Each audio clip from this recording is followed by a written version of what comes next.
हम मीनू झा प्रणाम करै छी समस्त मिथिलावासी के। कृष्णाष्टमी के शुभ अवसर पर हम एक कृष्ण जी के सोहर गाबो जा रहल छी और कृष्णाष्टमी के बहुत बहुत शुभकामना समस्त मिथिलावासी के। धन्यवाद। जय मिथिला, जय मैथिली। जमुना किनारे कदम गाछ और चानन गाछ रे,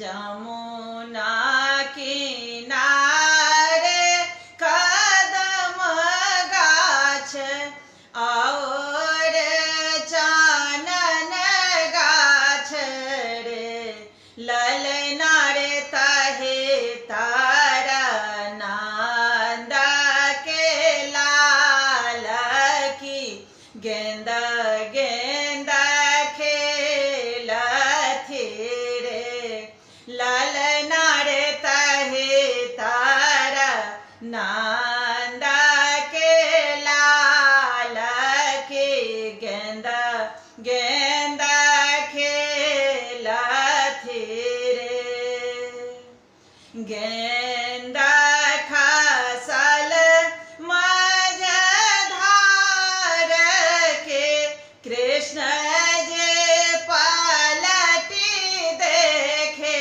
रे, गेंदा खसल मझ धार के, कृष्ण जे पलटी देखे रे, ललना रे हमहु कूदब माझ धार के, गेंदा खोजे आनब रे, ललना रे हमहु कूदब माझ धार के, गेंदा खोजे आनब रे,